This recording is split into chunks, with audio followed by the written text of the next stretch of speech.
Welcome to dream shore. ഇന്നത്തെ പുതിയൊരു വീഡിയോയിലേക്ക് എല്ലാ ഉദ്യോഗാർത്ഥികൾക്കും സ്വാഗതം. ഇന്നത്തെ വീഡിയോയിൽ നമ്മൾ എടുക്കാൻ പോകുന്നത് HSST കോമേഴ്സിൻ്റെ ക്ലാസ്സാണ്.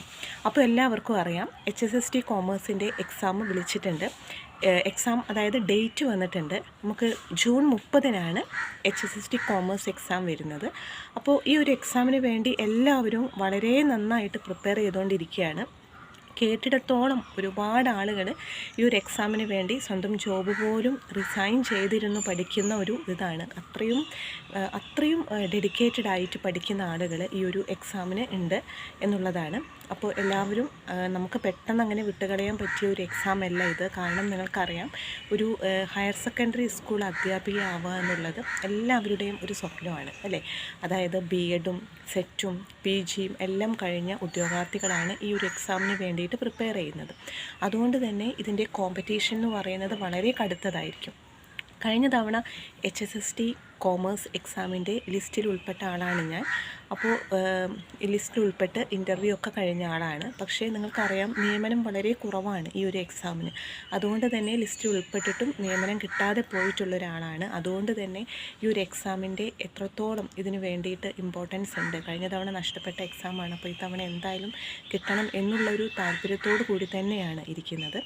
അപ്പോൾ നിങ്ങൾ ഓരോരുത്തർക്കും ഈ ഒരു ചിന്ത ഉണ്ടായിരിക്കണം. HST കോമേഴ്സ് എക്സാമിന് വേണ്ടി എല്ലാവരും നന്നായി തന്നെ പ്രിപ്പയർ ചെയ്യാം. അപ്പോൾ നമുക്ക് ഇന്നത്തെ ക്ലാസ്സിൽ പുതിയൊരു ടോപ്പിക്കല്ല, നമ്മൾ കഴിഞ്ഞ ദിവസം എടുത്തതിൻ്റെ ബാക്കിയാണ്. നമ്മൾ ഇൻകം ടാക്സ് ആയിരുന്നു പഠിച്ചുകൊണ്ടിരുന്നത്. അപ്പോൾ അതിൻ്റെ ബാക്കി ഭാഗമാണ് ഇന്നത്തെ വീഡിയോയിൽ ചെയ്യാൻ ഉദ്ദേശിക്കുന്നത്. എല്ലാവർക്കും വീഡിയോയിലേക്ക് സ്വാഗതം. അതിന് മുൻപായിട്ട് ഈ ഒരു ചാനൽ ആദ്യമായിട്ട് കാണുന്ന ആളാണ് നിങ്ങളെങ്കിൽ ചാനൽ സബ്സ്ക്രൈബ് ചെയ്യാൻ മറക്കരുത്. അതുപോലെ തന്നെ HSST കോമേഴ്സ് എക്സാമിന് തയ്യാറെടുക്കുന്ന നിങ്ങളുടെ ഫ്രണ്ട്സിന് ചാനലിൻ്റെ ലിങ്ക് ഒന്ന് ഷെയർ ചെയ്ത് കൊടുക്കുക. അപ്പോൾ നമുക്ക് ഇന്നത്തെ ക്ലാസ്സിലേക്ക് പോകാം. ലാസ്റ്റ് ക്ലാസ്സിൽ നമ്മൾ എവിടെയായിരുന്നു സ്റ്റോപ്പ് ചെയ്തിരുന്നത്? അതെ, നമ്മുടെ ഇൻകം ഫ്രം ഹൗസ് പ്രോപ്പർട്ടിയാണ് ലാസ്റ്റ് നമ്മൾ പറയാൻ തുടങ്ങിയിരുന്നത്. ഫോണിൽ സ്പേസ് ഇല്ലാതിരുന്നതുകൊണ്ട് പെട്ടെന്ന് കട്ടായി പോയതാണ്. അപ്പോൾ അതിൻ്റെ കണ്ടിന്യൂഷനാണ് ഇന്ന് നമ്മൾ എടുക്കുന്നത്. Income from house property. What do you mean by income from house property? It is the income derived to a person from his house property അല്ലേ. It is a distinct category under the Income Tax Act applicable to income earned from owning property. The property must consist of buildings or land and it should not be used for owners' business or professional activities. Business or professional ആക്ടിവിറ്റീസിന് use ചെയ്യാൻ പാടില്ല. Taxation of his income based on annual value of the property whether rented out or vacant. അപ്പോൾ എങ്ങനെയാണ് ഇതിൻ്റെ basis of charge എന്ന് നമുക്ക് നോക്കാം. Owner of the property. ആരാണ് ഓണർ ഓഫ് ദ പ്രോപ്പർട്ടി? അതിൻ്റെ ആരാണ് ആ പ്രോപ്പർട്ടിക്ക് അവകാശമുള്ള ആൾ അല്ലേ. The income is taxable in the hands of the person who legally owns the property. ആ പ്രോപ്പർട്ടി ലീഗലി ഓൺ ചെയ്യുന്ന ആളെയാണ് നമ്മൾ ഓണർ ഓഫ് ദ പ്രോപ്പർട്ടി എന്ന് പറയുന്നത്.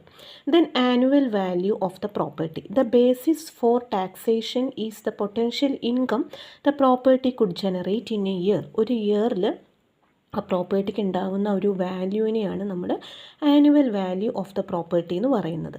Then only the owner and not the occupier is liable to be taxed on income from house property. അപ്പോൾ അതിൽ വരുന്നത് determining the annual value. എങ്ങനെയാണ് നമ്മൾ ആനുവൽ വാല്യൂ ഡിറ്റർമൈൻ ചെയ്യുന്നത്?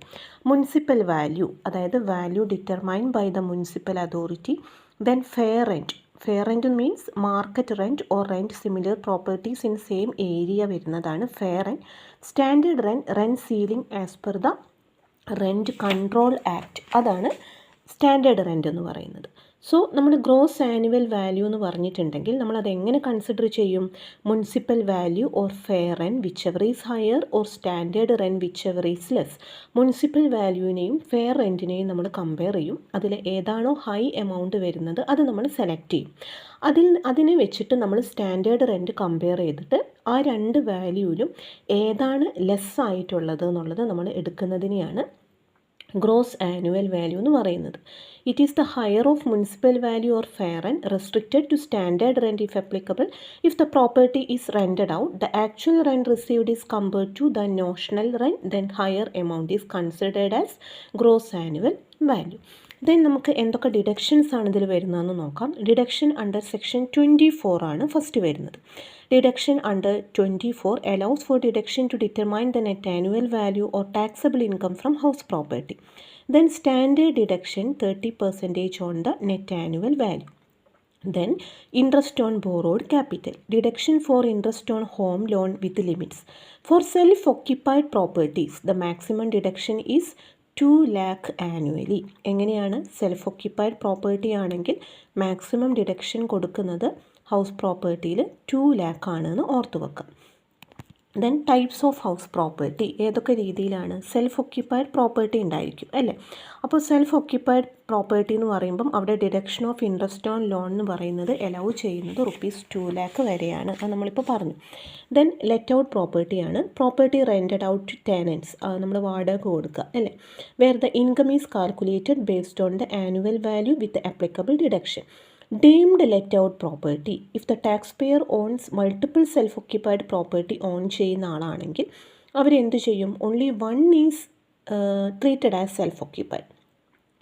അപ്പോൾ എന്താണ്, മൾട്ടിപ്പിൾ ഹൗസ് ഉണ്ടെങ്കിൽ അതിലൊന്നിനെ സെൽഫ് ഒക്യുപ്പൈഡ് ആയിട്ട് കൺസിഡർ ചെയ്തിട്ട് ബാക്കിയുള്ളത് ഡീംഡ് ലെറ്റ് ഔട്ട് ആയിട്ട് നമ്മൾ എടുക്കും. അപ്പോൾ അങ്ങനെ വരുന്നതിനെ കേസാണ് ഡീംഡ് ലെറ്റ് ഔട്ട് പ്രോപ്പർട്ടി എന്ന് നമ്മൾ പറയുന്നത്. ഓക്കെ, അപ്പോൾ ഈ രീതിയിലാണ് നമ്മൾ എന്ത് ചെയ്യുന്നത്? ഹൗസ് പ്രോപ്പർട്ടിയിൽ നമ്മൾ വാല്യൂസ് കൺസിഡർ ചെയ്യുന്നത്. അപ്പോൾ നിങ്ങൾ ജസ്റ്റ് അത് മനസ്സിലാക്കിയാൽ മതി എങ്ങനെയാണ് ഹൗസ് പ്രോപ്പർട്ടി വരുന്നത് എന്നുള്ള കാര്യം. പിന്നെ നമുക്ക് ക്യാപിറ്റൽ ഗെയിനെ കുറിച്ച് നോക്കാം. Capital gain arise when a tax payer sells or transfers a capital asset for more than its acquisition cost. The income tax classifies capital gains into short term capital and long term based on the holding period of the asset. ഈ capital gain എന്ന് പറഞ്ഞിട്ടുണ്ടെങ്കിൽ എന്താണ്, നമുക്ക് ഏതെങ്കിലും ഒരു അസറ്റിൻ്റെ കേസിൽ നമുക്ക് asset occupy ചെയ്യുന്ന ആ ഒരു പീരിയഡിൽ വരുന്നത് അനുസരിച്ചാണ് നമ്മളതിന് ക്യാപിറ്റൽ ഗെയിൻ എന്ന് പറയുന്നത്. ഇത് ഷോർട്ട് ടേമും ഉണ്ട്, ലോങ് ടേമും ഉണ്ട്. ലെസ് ദാൻ 3 year വരുന്നത് ഷോർട്ട് ടേമും മോർ ദാൻ 3 years വരുന്നത് നമ്മൾ ലോങ് ടേം ക്യാപിറ്റൽ അസറ്റുമായിട്ടാണ് കൺസിഡർ ചെയ്യുന്നത്. Then computation of capital gain. Short term capital gain equal to full sale consideration minus acquisition cost plus improvement cost plus transfer of expense. അതായത് നമ്മൾ asset earn ചെയ്യുന്ന acquire ചെയ്യുന്ന cost, അസറ്റിൽ എന്തെങ്കിലും ഇംപ്രൂവ്മെൻറ്റിന് വേണ്ടി നമ്മൾ എമൗണ്ട് ചിലവഴിച്ചാൽ അത്, പ്ലസ് ട്രാൻസ്ഫർ എക്സ്പെൻസസ്, അതിനെ നമ്മൾ സെയിൽസിൽ നിന്ന് മൈനസ് ചെയ്യണം. അപ്പോൾ അങ്ങനെയാണ് നമ്മൾ ഷോർട്ട് ടേം ക്യാപിറ്റൽ ഗെയിൻ നമ്മൾ എന്ത് ചെയ്യുന്നത്, കണ്ടുപിടിക്കുന്നത്. പിന്നെ അതുപോലെ തന്നെ ലോങ് ടേം ക്യാപിറ്റൽ ഗെയിൻ ഉണ്ട്. ലോങ് ടേം ക്യാപിറ്റൽ ഗെയിൻ കാണുന്ന സമയത്ത് നമ്മൾ indexed acquisition cost plus indexed improvement cost plus transfer expenses അതിനെ ഫുൾ സെയിൽസ് കൺസിഡറേഷനിൽ നിന്ന് മൈനസ് ചെയ്യുകയാണ് ചെയ്യുന്നത് ലോങ് ടേം ക്യാപിറ്റൽ അസറ്റിൻ്റെ കേസിൽ. ഓക്കെ, മനസ്സിലായല്ലോ. പിന്നെ നമുക്കിതിൽ ഡിഡക്ഷൻസ് വരുന്നുണ്ട്. Section 54. Exemption on long-term capital gain from sale of residential property if reinvested in another residential property within specified timelines ആണ് section 54 deduction. Then section 54 EC deduction. Exemption on long-term capital gain if the gains are invested in specific bonds issued by entities like NHAI or RAC within 6 months. Then 54F. Exemption on long-term capital gain from the sale of any asset other than residential property if reinvested in residential property. These are the deductions available. Then long-term capital gain generally taxed at 20% with reduction. അതായത് 20% നമ്മൾ long term capital അസറ്റിൻ്റെ കേസിൽ നമ്മളൊരു ഡിഡക്ഷനായിട്ട് consider ചെയ്യുന്നുണ്ട് എന്നുള്ളതാണ് പറയുന്നത്. Then നമുക്കിനി അസറ്റിൻ്റെ ക്ലാസിഫിക്കേഷനിൽ ഒന്ന് മാത്രമേ ഉള്ളൂ, അതുകൂടി നമുക്ക് എടുക്കാം. ഇൻകം ഫ്രം അതർ സോഴ്സസ് ആണ്.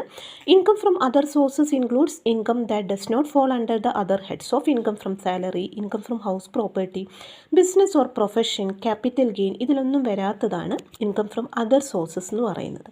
അതിൽ നമുക്ക് ഇൻട്രസ്റ്റ് ഓൺ സേവിങ്സ്, അതുപോലെ dividend income, income under other സോഴ്സിൽ വരുന്ന കാര്യങ്ങളാണ്. ഗിഫ്റ്റ്, അങ്ങനെയുള്ള കാര്യങ്ങളെല്ലാം നമുക്കതിൽ ഉൾപ്പെടുത്താം. റോയാലിറ്റി ഫീ വരും, അങ്ങനെയുള്ള കാര്യങ്ങളെല്ലാമാണ് ഇൻകം ഫ്രം അതർ സോഴ്സിൽ വരുന്നത്. അതുപോലെ cross word puzzles, winnings from lottery, winning from card games, അങ്ങനെയുള്ള കാര്യങ്ങളെല്ലാം നമുക്ക് ഇൻകം ഫ്രം അതർ സോഴ്സിൽ വരുന്നതാണ്.